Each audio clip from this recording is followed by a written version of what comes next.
WF House presents an unabridged recording of Thank You for Sharing by Runya Katz, narrated by Tyla Collier and Raymond Lee.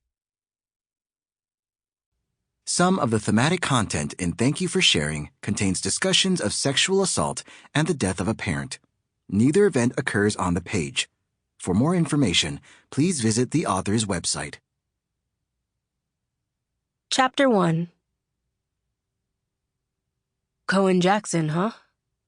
That's quite the odd combo. When Liyah looks up, her airplane seatmate is glancing at her full name in script on the cover of her planner before making eye contact. There's a small smile playing at his lips, as if he finds her surname amusing. This reaction is not new to her, but she is simply not in the mood. Liyah nearly missed her flight this morning. She managed to leave for the airport within a reasonable amount of time, an impressive feat for someone raised at the intersection of the Jewish Standard and Colored People time zones, but the fog had other plans. Carl, Neen informed her that the fog in San Francisco has a name, usually burns off around mid-morning, but was thicker and slower to dissipate today.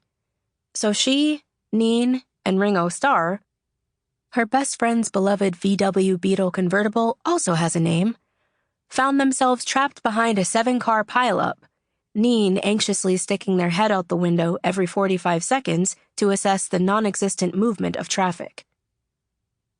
At the departures lane, Neen spared Liyah their usual teary goodbye speech. Instead, they wordlessly offered Liyah their right ear, which she met halfway, bumping together the matching star studs in their earlobes.